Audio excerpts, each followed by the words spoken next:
hoy 22 de febrero del 2024. Buenos días, honorable magistrado. Mi nombre es Roberto Olivero. En esta oportunidad, fungiendo como abogado particular de los hermanos más generales que constan dentro de la carpeta de investigación. Muy bien.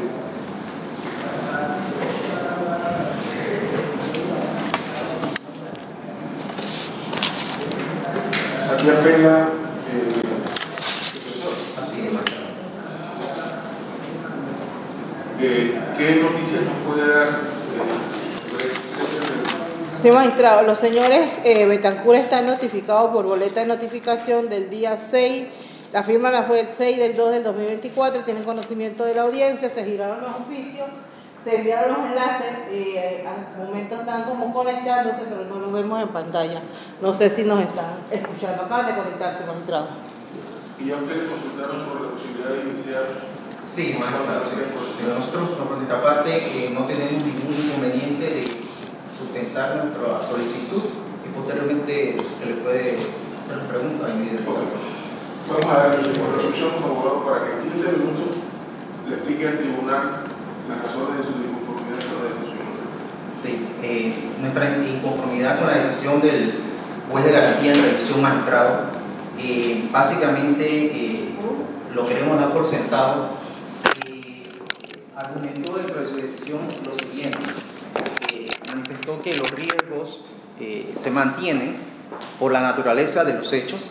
Eso fue una de las cosas que pudimos anotar, que los elementos aportados por la defensa no son suficientes para que se pudiese variar la medida cautelar. Dentro de lo otro que externó fue que la existencia de la entrevista del señor Chan, quien indicó que el día de los hechos no vio al señor E y no tiene registro de él. Lógicamente, para que podamos entender a qué vino ese raciocinio del juez de garantía en revisión, debo externarle brevemente un resumen de la causa del por qué estamos aquí y de nuestra solicitud.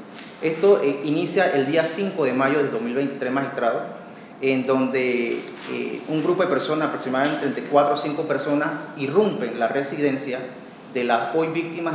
Estas personas irrumpen la residencia, roban prendas, joyas, laptops, celulares, matan a los perros que tenían dentro de la residencia, agreden lógicamente a una de las víctimas y parten de ese lugar. Estos básicamente son el relato de los hechos de la imputación que se le hicieron a él. Posteriormente a estos hechos, el Ministerio Público comisiona a la DIJ para que haga algunas entrevistas posteriormente en el lugar de los hechos, donde se da que el policía DIJ hace algunas diligencias de empadronamiento dentro de los lugares de este hecho ocurrió en la provincia de Panamá Oeste. El policía DIJ posteriormente hace la diligencia de entrevista o empadronamiento de las personas de los lugares, y en este lugar los policías encuentran a una persona que al parecer le dice que las personas que participaron en este hecho señalaron a nuestros representados, los hermanos. A partir de ahí deja por sentado en el informe, informe de la DIJ, de que ellos verificaron en su dato y corroboraron la identidad de nuestros representados y que estas personas cumplían con las características o con las personas que las víctimas habían señalado.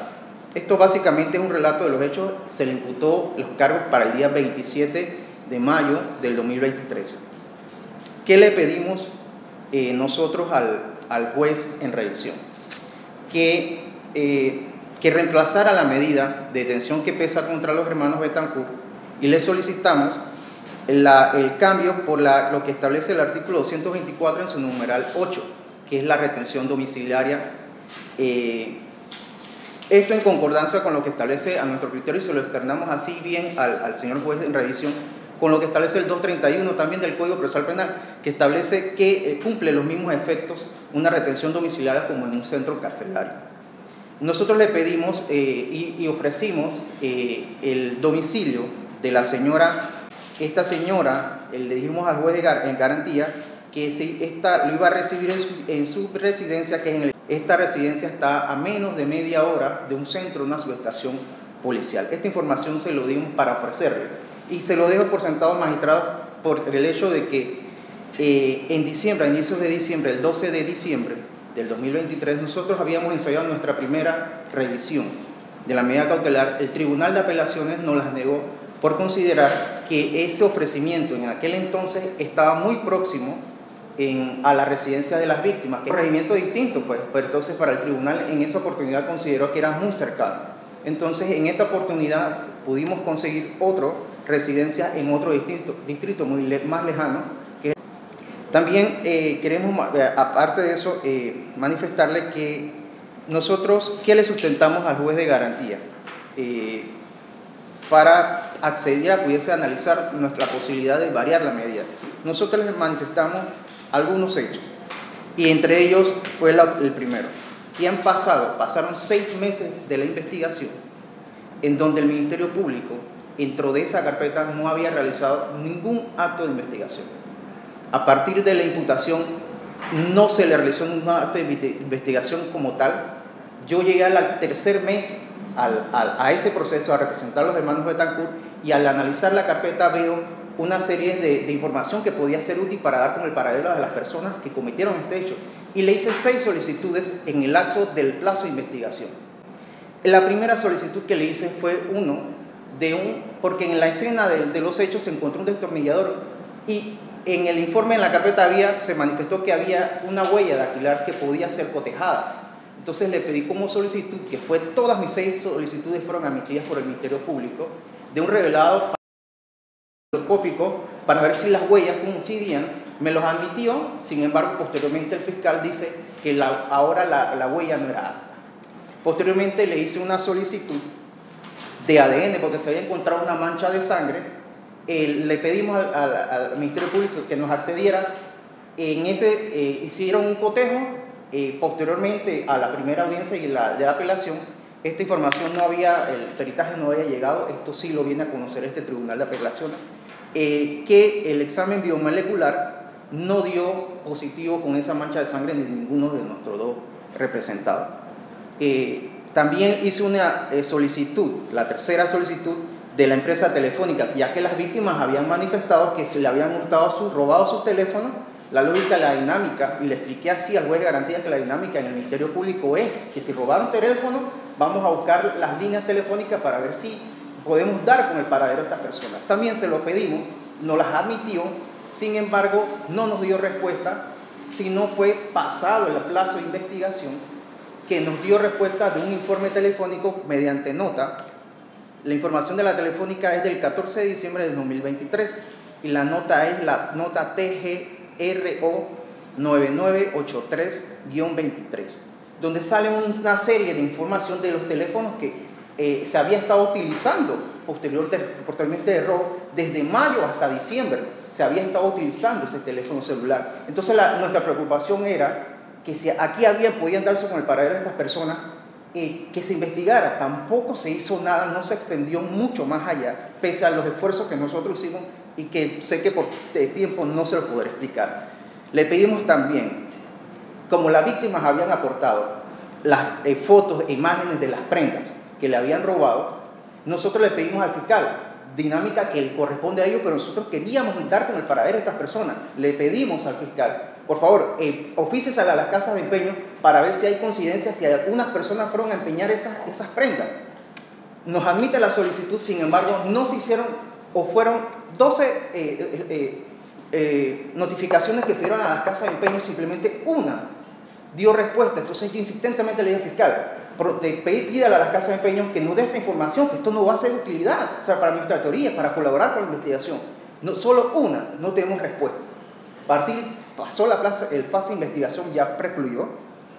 Pedí una de planimetría forense para establecer, porque las víctimas decían que las personas que habían entrado a robar se fueron caminando. Entonces queríamos determinar qué tan cerca o próximo era el lugar de los hechos a donde viven nuestros representados. Y vivían en una distancia bastante larga.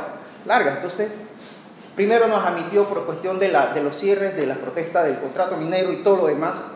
Se reprogramó.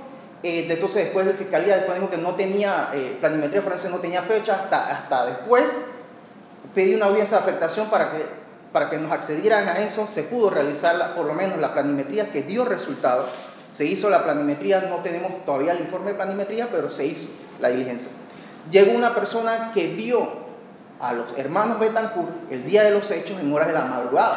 El señor se llama Irving Sánchez. Dio cuenta de que aproximadamente cuando se estaban dando los hechos, él pasó y vio a los hermanos Betancourt en la mañana, porque él trabaja con uno de los hermanos Betancourt. Esa información se la dimos para que tomasen entrevista. El Ministerio Público, cuando el señor iba a dar su declaración, no quiso en un primer momento tomarle la entrevista, porque él decía: ¿tú cómo vas a corroborar toda esa información que estás dando? Entonces él le dijo: bueno, hay otras personas que pudieron haberlo visto ese día del trabajo, y mencionó unos nombres. Por este hecho, ellos fueron a corroborar esa información de las otras personas, pero sí sacaron tiempo para oficiar al Ministerio, a la DIJ, y buscar corroborar esa información. Pero todo lo que nosotros pedimos no tuvieron tiempo. Esta fue la información que nosotros le dimos al juez de garantía y le pedimos: por favor, analícese esta posibilidad. Nosotros hemos colaborado con la investigación. El Ministerio Público no ha hecho nada en el 6 plazos de investigación. Esto fue lo que le sustentamos. Entre otras cosas, los riesgos que fueron analizados, magistrados, en la audiencia inicial, fueron los riesgos, los numerales 2, 3 y 4. En estos numerales, lógicamente, se analizó la existencia de los peligros que pudiese inferir nuestro representado en el numeral 2. En este aspecto, los peligros no son fundados a estas alturas.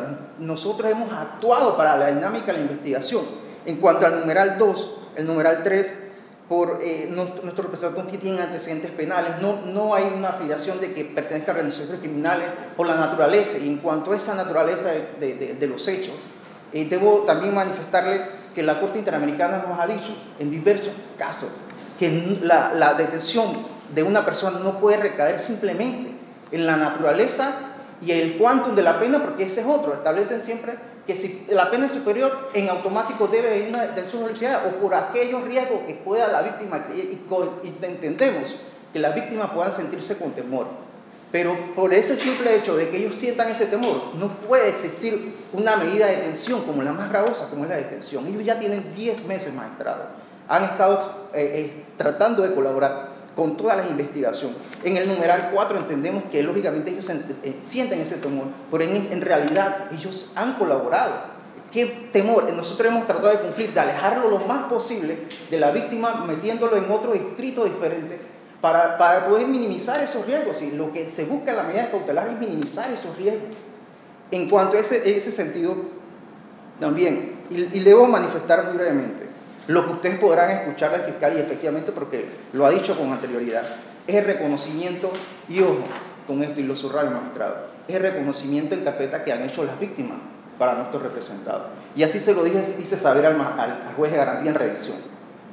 Se hizo un reconocimiento en carpeta que fue positivo, es cierto, pero tenemos que analizar qué fue las características en ese acta de reconocimiento. Si ustedes ven, estos muchachos son muchachos blancos, delgados. El reconocimiento que aparece en esa acta dicen personas morenas, estatura alta de 1,80. Ellos uno mide 1,60, uno mide 1,65, características similares, labios gruesos. La víctima, dentro de su relato, estableció que las personas que ellos identificaron no tenían tatuajes, magistrado. Mírenlos a ellos, sus tatuajes visibles, porque son muchachos que están en esa moda de tatuaje.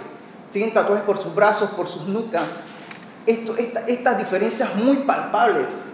Entonces, nosotros, ¿qué es lo que estamos pidiendo en este momento? Que se analice y le den esa posibilidad de ellos colaborar, de seguir la investigación en un lugar distinto.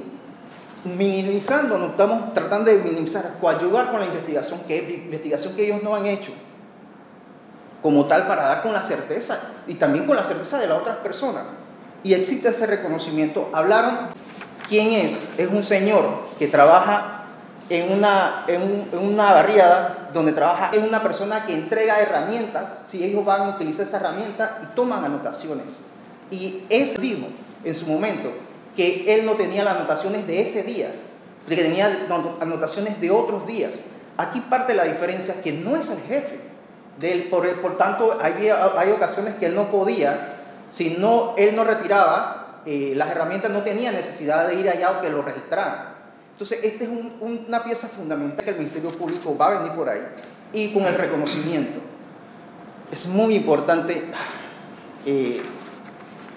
Nosotros queremos hacerle extensivo la solicitud, la petición que le hicimos ante el juez de revisión a ustedes de que ellos puedan beneficiarse del cambio de medida mientras se dé la investigación o lleguemos a juicio. Y le digo la verdad, a ellos le han hecho le han pedido ofrecimiento de un acuerdo de pena muy bajo, y ellos dicen que no lo van a aceptar porque ellos tienen su firme convicción de que ellos no son magistrados. En ese sentido, yo les pido a ustedes que se pueda acceder a ese cambio de medida en la casa de la señora de policía muy cercana, que es donde le pueden dar seguimiento a ellos, magistrados. Nosotros hemos colaborado con toda la investigación. Es difícil, hay personas que ni siquiera han hecho eso. La dinámica de la investigación, ustedes lo saben, que es por parte del Ministerio Público, y nosotros hemos colaborado porque queremos dar con las personas, queremos que se dé con la verdad. Ellos ya tienen 10 meses, tienen su familia que están aquí, que siempre han estado apoyándolos. En ese sentido, magistrado, humildemente les pedimos que puedan acceder a nuestra solicitud. Magistrado, mucho la defensa, no solamente da su opinión, sino también atacar a la fiscalía en todo momento, presuntamente bajo supuesto hecho, inclusive responder al tribunal sobre cosas que yo ni siquiera mencioné hasta este momento, lo cual realmente entre la ética profesional es bastante fuera de lo coherente, cordial y ético también, ideal en estos momentos, toda vez que el Código Procesal Penal también regula lo que es la lealtad de buena fe al actuar de cada uno de los intervinientes, lo cual realmente ha sido un poco desagradable escucharlo en estos momentos. Hemos escuchado también a la defensa manifestar algo que ya fue ventilado en su momento. ¿Por qué digo ventilado? Porque para la fecha del 27 de diciembre de 2023, bajo los magistrados, escucharon lo mismo, lo que acaba de decir. Todo igual y textualmente, para el 27 de diciembre de 2023. Repitió textualmente idéntico lo mismo alegato. Y la decisión de los magistrados fue: se mantiene la medida cautelar toda vez que no se han minimizado los riesgos procesales.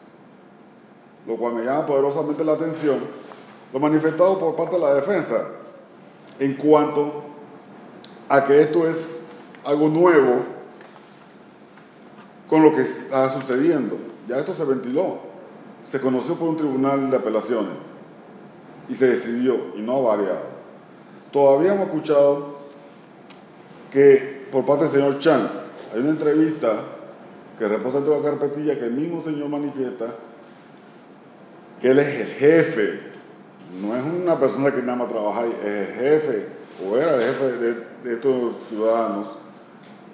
Y dentro de su registro de asistencia, dice, para ese día, y lo revisó y lo dijo dentro de la entrevista y consta dentro de la entrevista, ese día ellos no fueron a trabajar. De ahí, en cuanto a lo manifestado por parte de la defensa, que lo nuevo, lo novedoso fue el tema del análisis de sangre, tengo bien hacer la observación. Son 5 sujetos los que cometieron el hecho delictivo, no fueron 2. Y dentro del relato de la defensa manifestó que por las unidades de la DIJ que hicieron investigaciones fue que se dieron con el paradero porque obtuvieron. No, eso no fue así tan solamente, sino que la víctima todavía da la descripción de cada uno de ellos, no solamente ni de uno ni de dos de ellos solamente, de 5 sujetos. Sin embargo, el reconocimiento de carpeta dio positivo para ellos 2. Nos encontramos en una situación de un reconocimiento donde ya el señalamiento se hace de manera directa de cómo fueron los hechos, qué fue lo que pasó, cómo lo agredieron a él, lesionándolo también, y todavía encañonándolo con arma de fuego. Arma de fuego que todavía hasta el día de hoy no se ha encontrado. Y todavía envenenaron a los perros, a los 4 perros que mantenían en su casa para poder ingresar y todavía amedrentar a la pareja, que uno es nacionalidad italiana y la otra es ciudadanía alemana. Lugar de residencia en San Carlos, disculpe. Ese era su lugar de descanso. Lugar que están buscando tranquilidad Sin embargo, fue distorsionada en esos momentos por estos sujetos, no solamente ellos, sino también se mantiene la presunción de inocencia, pero sin embargo fue por un reconocimiento directo. Y esa calma y esa tranquilidad fue violentada ante esa situación, lógicamente, de residencia. Y esta situación se ha mantenido hasta el momento y saben cómo llegar, saben todos los caminos, saben cómo salir de ahí en cualquier momento. Y esta situación se mantiene vigente, latente, así mismo también por el numeral 3, la naturaleza de hecho. Estamos hablando que fueron ante una casa de una pareja extranjera, indistintamente si es extranjera o nacional, pero estamos hablando de una persona que tiene un lugar de residencia para su paz, su calma, porque la paz de una casa de uno es lo mejor que uno puede tener. Sin embargo, esto fue violentado. Y el numeral 4, obviamente, saben dónde vive la víctima, se lo conocen muy bien. Y esos riesgos procesales no han sido minimizados en ningún momento, y como lo hemos manifestado, esto mismo se repitió el 27 el de diciembre de 2023. Y se ha puesto conocimiento a este tribunal, quienes fueron los magistrados que ya decidieron que se mantenían los riesgos procesales, por lo cual se mantiene la detención provisional. Siendo esto, y para ya no ser más extensivo innecesariamente, toda vez que nos encontramos ante una situación igual ante la anterior, solicitamos que se mantenga la decisión, no solamente por el juez de garantía, sino también por el Tribunal de Apelaciones anterior del 27 de diciembre de 2023, en la cual confirmaron que se mantiene la detención provisional. Presidente, derecho a una réplica, por favor. Hasta por 2 minutos. Aprecio mucho a Testa, pero realmente Testa no vio el audio de la audiencia y efectivamente ese ofrecimiento y la señora María Carmen fue entrevistada por el juez de garantía Luis de León, le hizo, en esta oportunidad sí se acercó y le hizo las preguntas, y él no tuvo oposición, no dijo nada con respecto o en contra del ofrecimiento de la señora María Carmen, de la misma que pudiesen verificar ese audio. Lógicamente Testa no vio ese audio, eso lo pueden corroborar aquí. Otra cosa importante, en la primera audiencia de apelación y que tuvo conocimiento del Tribunal de Apelaciones, nosotros le manifestamos al Tribunal de Apelaciones que habían pasado 6 meses de investigación y que en esos 6 meses no, a pesar de las 6 solicitudes, no dijimos, no les sustentamos porque no, ellos no nos habían dado respuesta. Posterior a la apelación, y en ese mismo acto de audiencia, cuando dieron traslado de la prueba de ADN magistrado, de la prueba telefónica, que se lo dije la fecha de la prueba telefónica, del Irving Sánchez, eso no lo conoció el Tribunal de Apelación porque esa información no nos la había dado el fiscal, nos la dio posteriormente. Entonces esta información sí es nueva. Nosotros lo que dimos a conocer a los magistrados entonces fue que las solicitudes que habíamos hecho, pero no teníamos respuesta. Las respuestas las tenemos, las conocen ahora en este momento ustedes, magistrados. Que no es nuevo, sí es nuevo. Todo lo que le he dicho es nuevo, es información nueva, la de la ADN telefónica, la señora Irving. Esto es nuevo. El email, él dice que el email se le pidió a la telefónica respuesta del email para ver si había cambios en el teléfono, si habían introducido a esa misma línea telefónica un chip nuevo. No aparece otro diverso email, aparece el mismo email, o sea, el mismo número de teléfono que tiene el mismo celular, el equipo tiene el mismo número de teléfono que lo han usado desde mayo a diciembre. Por eso queremos nuestra preocupación, magistrado, de que si hay personas utilizando ese teléfono, podíamos dar con eso. Entonces, ese era nuestro sentido, magistrado. El fiscal, si quiere comentar lo que acaba de decir en la sesión. Realmente no, hemos sido bastante extensos realmente y este tribunal no lo veo necesario. Solamente quiero mencionar que ya de conocimiento, necesita poner conocimiento de eso, si bien en su momento no lo mencioné. Para el mes de marzo, para el día 20 de marzo, tenemos la audiencia de acusación, lo cual es necesario nada más que se tenga conocimiento. ¿Alguien que quiere comentar algo? No, no era ese magistrado. Los señores Betancur están conectados. No sé si me están escuchando, señores Betancur. Tienen que entender. Muy buenos días, mi nombre es Yolanda Herrera.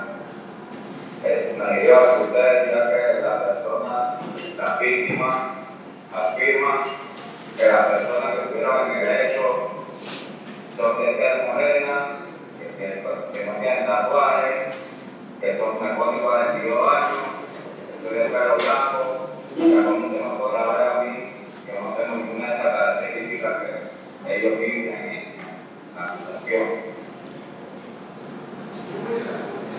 Ok, gracias. Gracias, anotado.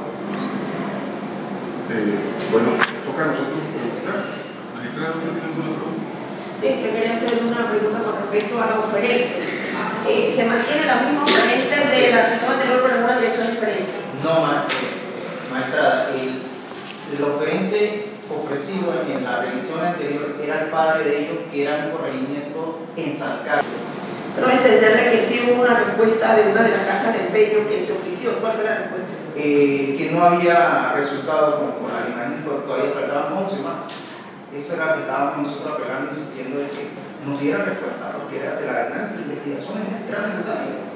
Para el 20 de marzo tiene la fase terminada. Sí. Muchas gracias, eso es todo.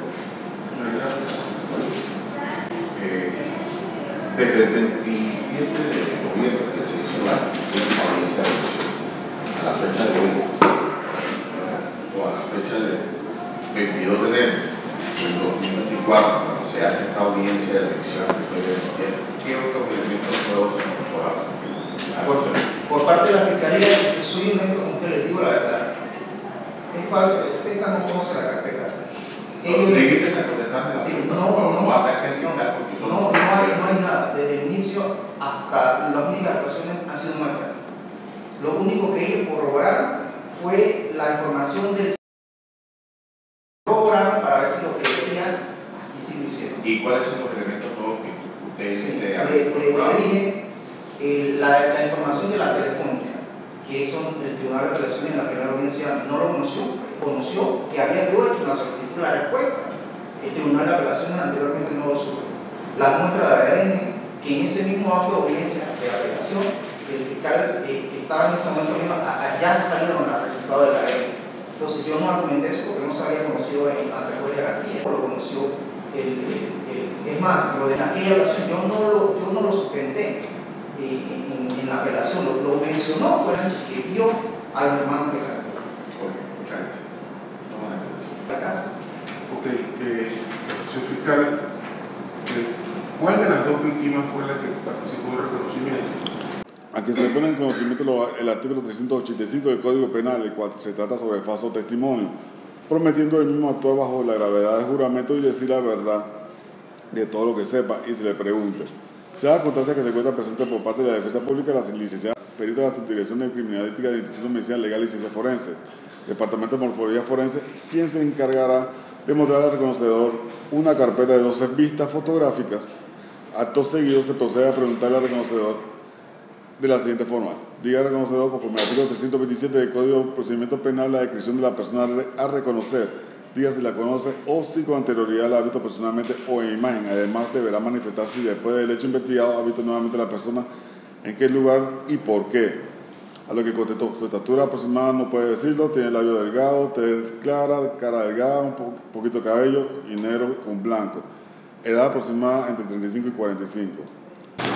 En el Instituto de la Chorrera, siendo las 11:15 de la mañana de hoy, 23 de mayo de 2023, el suscrito fiscal adjunto de la Personería para la instalación del Instituto de Medicina Legal y Ciencias Forenses de Panamá Oeste, Departamento de Criminalística, Sección de Morfología Forense, a fin de llevar a cabo diligencia de reconocimiento fotográfico de carpeta, ordenada mediante resolución número 40, que antecede conforme al artículo 326, 327, 328 y 330, y demás concordantes del Código de Procedimiento Penal.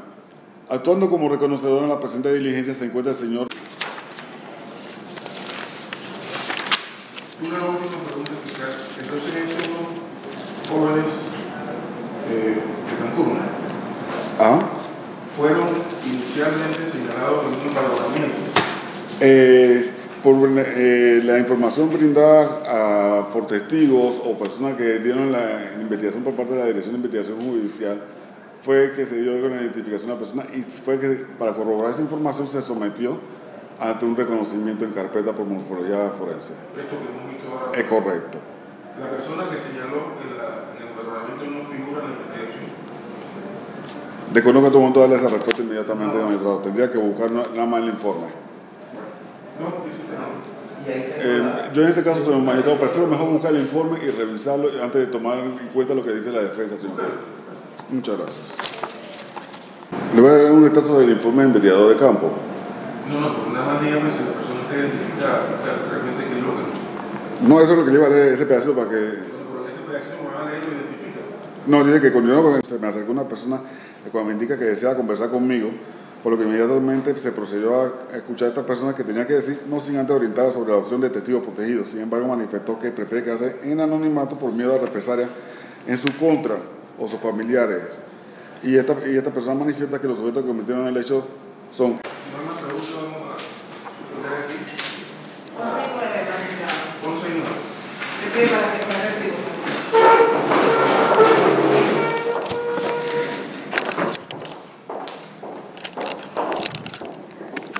Siendo las 11:34, reanudamos el acto de audiencia de apelación, carpeta 2023-005. Vamos a comunicar la decisión del tribunal en atención a la tarea que se le ha presentado a este cuerpo colegiado, que no es más que sopesar los méritos de una decisión de primera instancia que dispuso no acceder a una revisión de medida cautelar por considerar que las circunstancias que justificaron la aplicación de la medida originalmente, estamos hablando de la detención provisional, las circunstancias no habían variado. Se trata de un evento que se verificó el 5 de mayo del año 2023 en la comunidad del Copecito en San Carlos, en horas de la madrugada, ¿verdad? En horas de la madrugada del día 5 de mayo, cuando 5 personas, según la narrativa que se nos ha explicado aquí, se apersonaron a la residencia de la pareja, lesionaron y se apropiaron de bienes muebles de valor de los habitantes de la habitación, entre joyas y computadoras y otros implementos. Esta investigación generó actividad policial, obviamente, y de esta actividad policial surgieron los nombres fueron señalados por una persona durante una diligencia de empadronamiento como 2 de los involucrados en el hecho investigado. Este señalamiento inicial resultó reforzado por sendas diligencias de reconocimiento en carpeta con la participación de como 2 de las personas que participaron del evento que nos ocupa hoy. Estos 2 jóvenes entonces fueron imputados el 27 de mayo del año 2023 y se les aplicó la medida cautelar de detención provisional. Los riesgos procesales que fueron ponderados por el juez para en su momento justificar la aplicación de esta medida fueron el 2, el 3 y el 4, ¿no? La posible afectación de pruebas, las circunstancias que representan un peligro para la comunidad en razón de algunos factores que la ley plantea en el numeral 3º y la posibilidad de que se afecten a los testigos o a los familiares o a las víctimas de la investigación, que es el riesgo procesal que prevé el numeral 4, los 3 del artículo 227. Lo cierto es que desde el 27 de mayo del año 2023, estos 2 jóvenes están sometidos pues a los rigores de la detención provisional, que según nos explica el abogado ya lleva 10 meses. Nos explicó el señor fiscal que en marzo de este año está programada la celebración de la audiencia de fase intermedia, luego de lo cual se determinaría o se culmina con otra fase de la investigación. La pretensión del abogado apelante se centra realmente en lo que él caracteriza como la inacción del Ministerio Público, descripción esta que debo decir que el señor fiscal no admite, y así ha quedado constancias en el acta. Pero el desarrollo del alegato del defensor parte del señalamiento de que a partir de la imputación, a su entender, no se han desarrollado mayores actos de investigación, que su actividad como defensor activo es lo que caracteriza el cuadernillo de la investigación, ya que él ha requerido diligencias periciales vinculadas con una huella dactilar, con una mancha de sangre, con la actividad de los teléfonos sustraídos, con pesquisas a las casas de empeño. Son todas solicitudes que alega el defensor que ha presentado, con una planimetría forense para determinar distancias, y la aportación de un testigo que aparentemente llega a la investigación y señala que el día de los hechos, en la madrugada, no solamente vio a los hermanos de trabajo del momento, que era ubicado en el Valle de Antón. También se escuchó al señor fiscal, quien, como ya dije, objeta la caracterización que hace el defensor en el sentido de que no hay mayor actividad investigativa en la carpeta respectiva. Señala el señor fiscal que los mismos argumentos que se plantearon en una audiencia previa de revisión de diciembre del año 2023, 27 de diciembre, se han repetido en la audiencia de hoy sin elementos nuevos. Resalta la figura del señor. Tenía en sus registros de asistencia el día del hecho, no había ninguna noticia de la asistencia del señor sitio de trabajo. También hay que tomar nota de que el abogado defensor hizo alusión a las audiencias de diciembre del año 2023 para señalar que una de las objeciones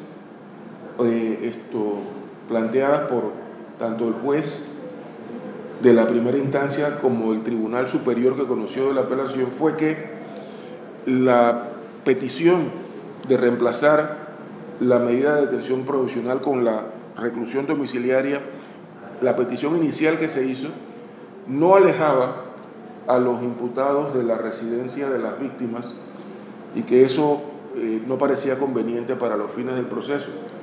Por eso, para la audiencia o las sesiones de trabajo vinculadas con esta revisión, se trajo un oferente domiciliario distinto, la señora Yali, la tranquilidad de las víctimas.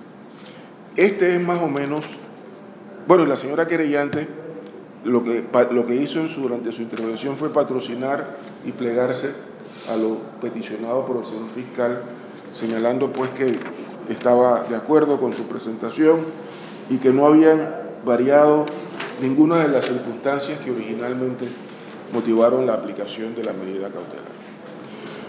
Cuando uno estudia revisión de medidas cautelares, pues uno tiene que trabajar con los parámetros del artículo 240 del Código, ¿no? En la práctica, cuando el Código habla de que las circunstancias que originalmente motivaron la detención no sean las mismas, la gente tiende a entender esa expresión como prueba nueva. ¿Cuál es la prueba nueva que han traído? Es lo que normalmente se pregunta en estas audiencias, que no está mal, ¿no? Porque una prueba nueva puede representar una circunstancia nueva, pero no se limita tampoco a una prueba nueva. El Código ha hablado de que las circunstancias, es decir, el escenario fáctico que motivó aplicar la detención provisional originalmente cambió. Eso es lo que tenemos que discutir aquí, discernir si el escenario fáctico cambió. Puede haber cambiado por el aporte de pruebas nuevas o puede haber cambiado por otras cosas también. Hablemos un poquito de eso. En el terreno de la evidencia nueva, no cabe duda que los resultados del cotejo sanguíneo que excluye a estas dos personas es un elemento a ponderar como novedoso. También los oficios a las casas de empeño, no solamente porque solamente una ha contestado, sino porque las otras 11 no han contestado, lo que permite proyectar que si hubiese alguna información positiva, de repente se hubiese aportado a la investigación. Bueno, el testigo Irving Sánchez. Pero además de eso, hablando del cambio en los escenarios fácticos, el tribunal no puede ignorar algunas otras cosas. En primer lugar, en la lectura que se nos ha hecho de las actas de reconocimiento, hay una inconsistencia gruesa que no hemos podido justificar. Al momento de identificar previamente a habla de una persona con cabello negro con blanco entre 35 y 45 años. Y este muchacho tiene 21, ¿no? 22 años. 22 años. Eso no se puede explicar. Eso no es grave, pero es una inconsistencia gruesa que el tribunal no puede ignorar. Otra cosa que no puede ignorar el tribunal en cuanto al cambio del escenario es el tiempo. Es el tiempo. No es lo mismo estar detenido provisionalmente por un mes o por 6 meses, que es el plazo de la investigación, a estar detenido por 10, con la expectativa de que dentro de 2 o 3 meses viene la audiencia intermedia y la expectativa adicional del juicio. Entonces, nada más el tiempo nos obliga a examinar otras alternativas que garanticen los fines del proceso sin necesariamente afectar de una manera tan gravosa la libertad y la posibilidad de que estos dos jóvenes trabajen. Pero además de eso, el análisis de los riesgos procesales también merece una segunda mirada en esta audiencia de revisión. Para eso son las revisiones. Aquí nos han hablado de los riesgos 2 y 4 porque existe la posibilidad de que se afecten testigos o la posibilidad, pues las víctimas están asustadas, la posibilidad de que se afecten las víctimas. Eso es cierto, eso es posible, pero es que el estándar del código no exige posibilidad. Esto se llama riesgo procesal. El estándar del código exige peligro. Cuando existan motivos graves y fundados para inferir que el afectado puede destruir medios de prueba. ¿Cuáles son esos motivos? Posibilidades hay, claro, es posible que tiemble hoy aquí. Pero ¿cuál es el motivo grave y fundado para inferir que el imputado puede afectar alguna prueba en particular, por lo que debo mantenerlo detenido provisionalmente? Porque no aparece el arma de fuego, se supone que ellos son inocentes todavía, hasta que se decida lo contrario. ¿Qué dice el numeral 4? Cuando existan razones fundadas para inferir peligro de atentar contra la víctima. Yo entiendo, es muy humano que las víctimas estén asustadas todavía hoy, 10 meses después, y seguramente van a estar con esa desconfianza porque se metieron en tu casa, ¿no? Pero ese temor no es una razón fundada para inferir peligro de atentar, es temor. Y no puede realmente, en buena lógica, sustentar este riesgo procesal. Y entonces el numeral 3, porque es un delito grave, es un delito grave. El robo es un delito grave, era un delito grave cuando sucedió esto, el 5 de mayo, sigue siendo un delito grave hoy, va a ser un delito grave cuando lleguemos a la fase intermedia y terminará siendo un delito grave en la fase del juicio. ¿Será ese el riesgo procesal? Fíjense, El legislador, el codificador, cuando diseñó este código, incorporó el concepto de los riesgos procesales, entendiendo que todo riesgo procesal era susceptible de aumentar, el riesgo puede aumentar, o de disminuir, el riesgo puede disminuir. Por eso es que existe el artículo 240. Usted puede ir a donde el juez y decir: juez, los riesgos procesales que en lo que a mí respecta han bajado por esto y esto y esto y esto. Por eso creo que me debe cambiar la medida. O el juez puede concluir: no, ese riesgo no ha bajado, es más, ha subido. Así que no, ese es el artículo 240. Sopesar si el riesgo ha aumentado o ha disminuido. ¿Qué es lo que puede aumentar o disminuir en el numeral tercero? Dice: cuando por circunstancias especiales se determine que su libertad puede ser de peligro para la comunidad, por pertenecer a organizaciones criminales, por la naturaleza y por el número de delitos imputados o por contar con sentencias condenatorias vigentes. ¿Pueden variar las sentencias condenatorias? No. Si hay una, hay una. O hay dos, hay dos. ¿Por el número de delitos imputados va a variar eso? No. ¿Por pertenecer a organizaciones criminales?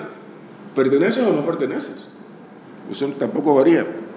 La naturaleza del hecho tampoco cambia. Hay gente que dice que este es un riesgo que no cambia. No hay riesgo que no cambie. Lo que varía en el numeral tercero es el peligro para la comunidad. Los niveles de peligro para la comunidad pueden variar, aumentar o disminuir. En este caso, no hay noticias de ninguna otra afrenta contra la familia Tú. Nadie nos ha informado que en los 10 meses que han pasado se ha generado algún otro problema con relación a esta persona, ni con relación a la comunidad en sí, porque ni siquiera es peligro para las víctimas, es peligro para la comunidad. No tenemos noticia de que la comunidad, los niveles de peligrosidad hayan aumentado o disminuido. Esa es la variable que hay que examinar. Eso es lo que puede subir o bajar. Y no se nos han presentado argumentos en esa dirección en este caso. Entonces,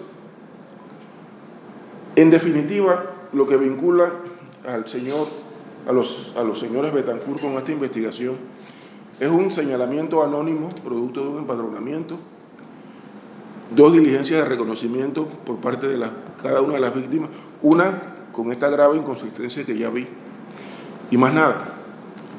Y han pasado 10 meses.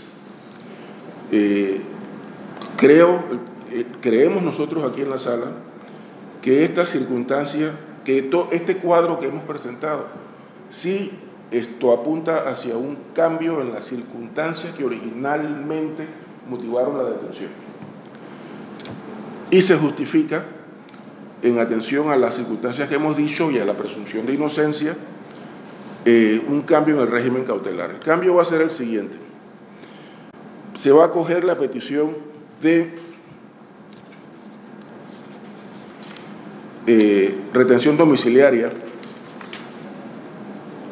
de acuerdo con el numeral 8 del artículo 224, restringiendo los movimientos de estas 2 personas a los predios de la residencia de la señora. Y además de eso, vamos a dictar un impedimento de salida del país y por el momento de la provincia de Panamá Oeste. Entonces hay que explicarle a estos 2 jóvenes que sus movimientos están restringidos a los predios de la residencia de la oferente, y que si tienen y que no deben salir, porque de repente habrá que ir al doctor o al hospital, no deben salir de los límites de la provincia de Panamá Oeste sin autorización de un juez.